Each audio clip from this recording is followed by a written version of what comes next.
Assalamualaikum warahmatullahi wabarakatuh. Eh, Selamat pagi dan salam sejahtera untuk kita semua. Memperkenalkan, nama saya Andi Nafil Faizul Haq dengan NIM H0711231092. Pada kesempatan kali ini saya akan mempresentasikan eh, sebuah topik yang sangat relevan dan penting, yaitu implementasi transformasi digital berbasis sistem informasi. Baik, yang pertama itu adalah latar belakang. Nah, dalam beberapa dekade terakhir ini, perkembangan teknologi informasi dan komunikasi telah membawa perubahan yang sangat signifikan di berbagai sektor, mulai dari pendidikan, kesehatan, industri, hingga pemerintah. Nah, transformasi digital ini menjadi suatu keharusan, bukan lagi pilihan. Nah, organisasi yang tidak beradaptasi akan tertinggal dan sulit bersaing. Nah, berdasarkan data dari IDC, pada tahun 2022 disebutkan bahwa 80% perusahaan global itu telah melakukan upaya transformasi digital untuk tetap kompetitif di pasar. Nah, hal ini itu menunjukkan betapa besar terpengaruhnya teknologi digital dalam mendukung kelangsungan usaha dan pelayanan publik. Nah, namun dalam pelaksanaannya, transformasi digital itu sering kali menghadapi tantangan, baik dari segi infrastruktur, SDM, maupun budaya organisasi. Nah, oleh karena itu, diperlukan sebuah sistem informasi yang terintegrasi dan mendukung keberhasilan transformasi digital tersebut.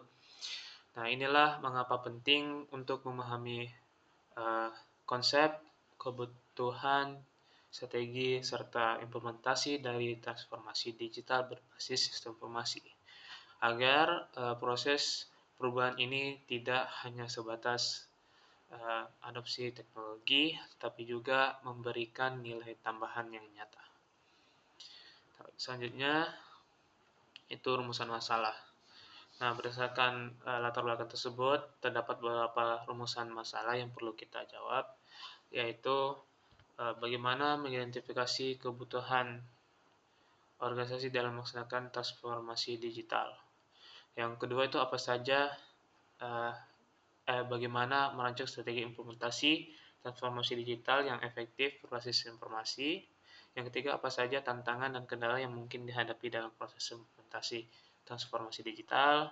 Yang keempat, bagaimana desain arsitektur sistem informasi yang mendukung keberhasilan transformasi digital, dan bagaimana mengukur keberhasilan transformasi digital dalam organisasi melalui pembuatan sistem informasi.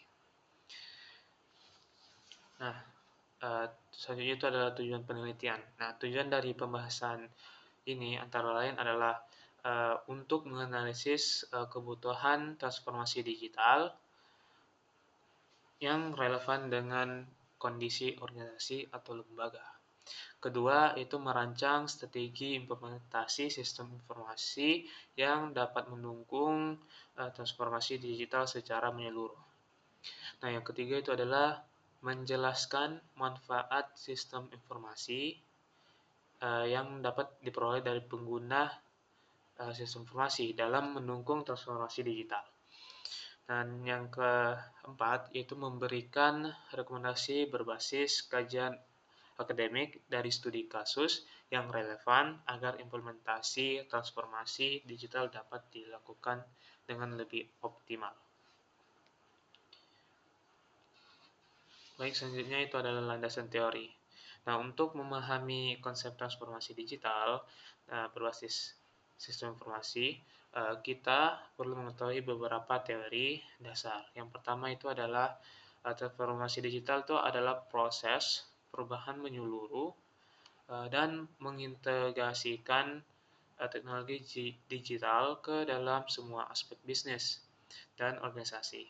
Ini mencakup perubahan budaya, proses kerja, dan interaksi dengan pelanggan, Dan yang kedua itu adalah sistem informasi. Sistem informasi itu didefinisikan oleh Loudon sebagai kombinasi dari perangkat keras, perangkat lunak, data, prosedur, dan manusia yang dirancang untuk mengumpulkan, memproses, menyimpan, menganalisis, dan menyebarkan informasi. Selain itu, ada teori teknologi acceptance, model atau TAM, yaitu teknologi acceptance model, yang dikemukakan oleh Davis yang menjelaskan oleh persepsi kegunaan dan persepsi kemudahan penggunaan.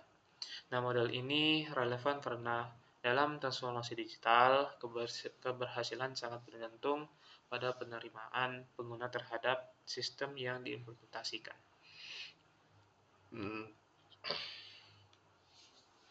Yang selanjutnya itu ini masih lanjut.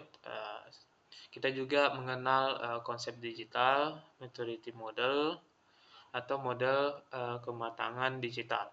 Nah, yang menggambarkan sejauh mana sebuah organisasi telah mengadopsi dan mengintegrasikan teknologi digital dalam prosesnya.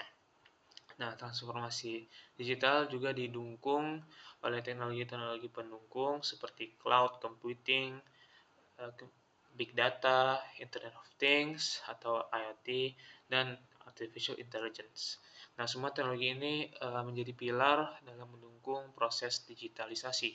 Nah, dengan memahami teori ini, kita bisa melihat bahwa transformasi digital bukan hanya sekadar alat lama dengan alat baru, tetapi juga mengubah cara berpikir, bekerja, dan berinteraksi dengan stakeholder. Nah, selanjutnya itu adalah pembahasan pendidikan.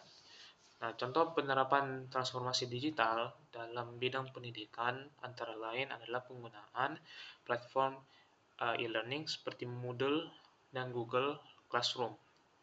Nah, dengan adanya platform ini, proses pembelajaran menjadi lebih fleksibel, dapat diakses kapan saja dan di mana saja. Selain itu, banyak universitas dan sekolah yang sudah menggunakan sistem akademik berbasis cloud yang memungkinkan manajemen data akademik lebih efisien dan terintegrasi. Nah, manfaatnya itu sangat besar, seperti peningkatan akses pendidikan, pembelajaran yang lebih personal, dan efisiensi administrasi. Namun, tantangan juga tidak sedikit, mulai dari keterbatasan infrastruktur, literasi digital yang masih rendah, hingga kesenjangan akses teknologi di daerah terpencil. Selanjutnya adalah pembahasan kesehatan. Nah, selanjutnya kita masuk ke penerapan transformasi digital dalam bidang kesehatan. Sektor kesehatan itu mengalami perkembangan pesat dengan adanya teknologi digital, terutama sejak pandemi COVID-19. Salah satu contoh penerapan yang paling terasa adalah telemedicine. Nah, melalui telemedicine, pasien dapat berkonsultasi dengan dokter secara daring tanpa harus datang ke rumah sakit. Nah, selain itu, penggunaan sistem informasi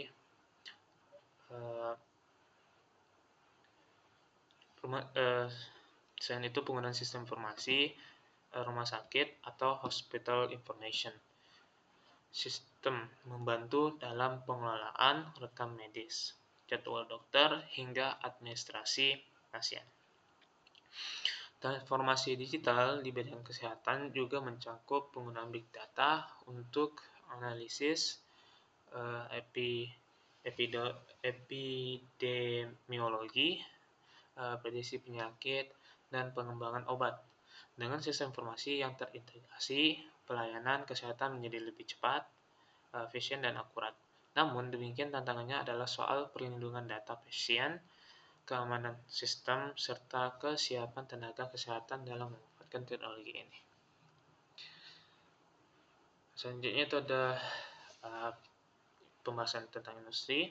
Nah, transformasi digital juga itu membawa perubahan besar dalam sektor industri. Kita mengenal istilah industri 4.0 yang menekankan pada penggunaan otomatisasi otomatisasi Internet of Things dan Artificial Intelligence dalam proses produksi. Contoh nyatanya adalah penggunaan sensor di pabrik untuk memantau kondisi mesin secara real-time, sehingga meminimalkan kerusakan dan meningkatkan efisiensi.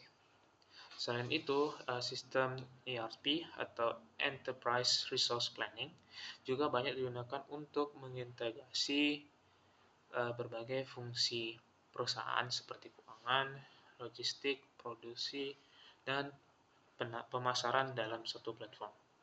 Transformasi digital di industri mampu meningkatkan produktivitas, mengurangi biaya operasional, dan membuka peluang inovasi produk.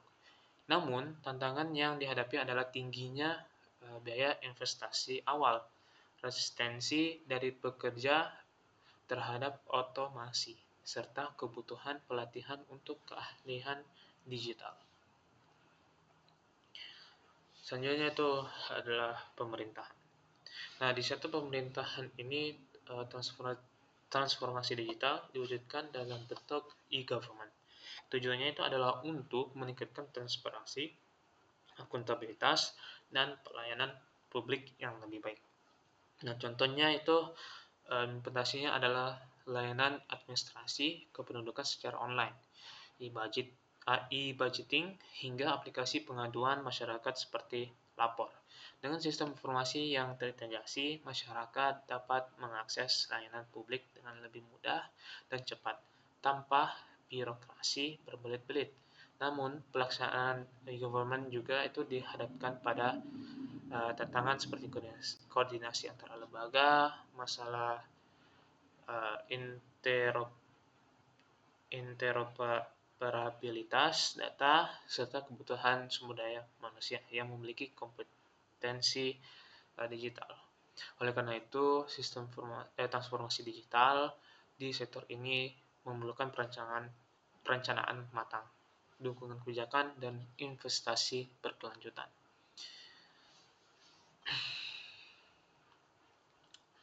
Selanjutnya itu adalah kebutuhan transformasi digital. Nah, di sini kita masuk ke analisis kebutuhan transformasi digital. Setiap organisasi memiliki kebutuhan yang berbeda-beda, tergantung pada visi, misi, dan tujuan strategisnya.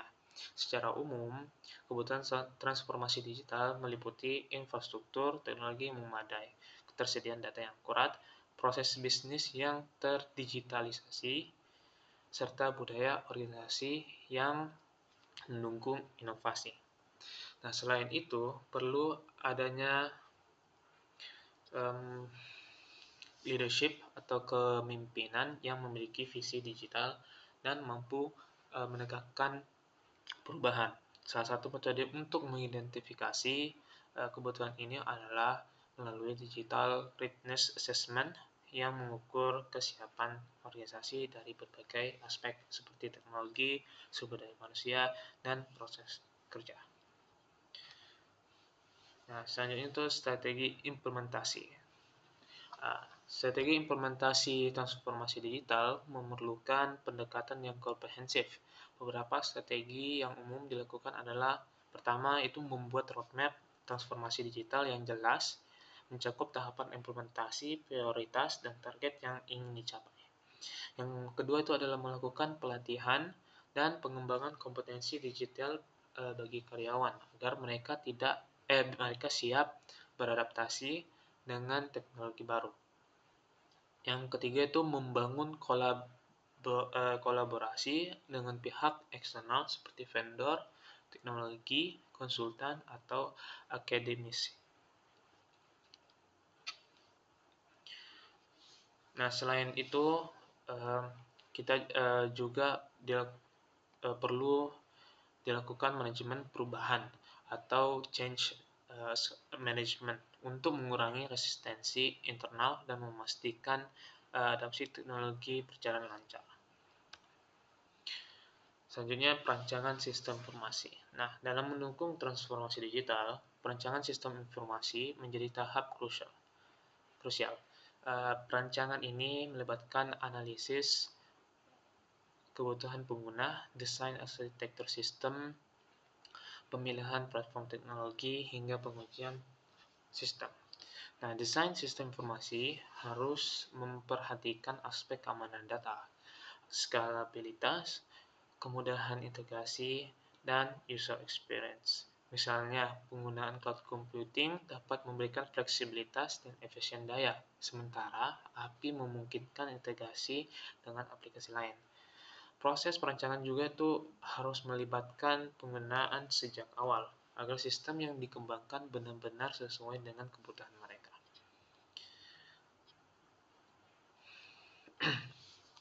Selanjutnya itu adalah integrasi sistem informasi. Nah, integrasi sistem informasi itu menjadi langkah penting untuk memastikan berbagai aplikasi dan data di dalam organisasi saling terhubung dan mendukung sama lain. Ya, integrasi ini bisa dilakukan dengan pendekatan Enterprise Application Integration atau penggunaan middleware. Tujuannya itu adalah agar data dapat mengalir tanpa hambatan antara departemen, sehingga pengambilan keputusan bisa lebih cepat dan berbasis data yang akurat. Contoh integrasi adalah menghubungkan sistem keuangan dengan sistem produksi dan penjualan, sehingga laporan keuangan bisa dihasilkan secara real time. Tantangan integrasi biasanya itu terkait perbedaan platform, standar data, dan masalah legasi sistem.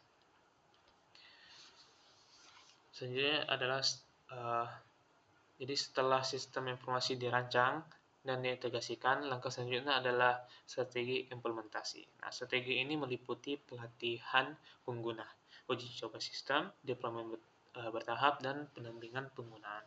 Penting untuk menyediakan helpdesk atau support system bagi pengguna selama masa transisi, agar masalah yang muncul bisa segera ditangani. Monitoring dan evaluasi berkala juga perlu dilakukan untuk memastikan sistem berjalan sesuai rencana. Selain itu, strategi implementasi perlu mempertimbangkan aspek kebutuhan hukum, terutama terkait perlindungan data pribadi. Nah, evaluasi dan pemeliharaan sistem informasi adalah tahapan lanjutan yang tidak kalah penting.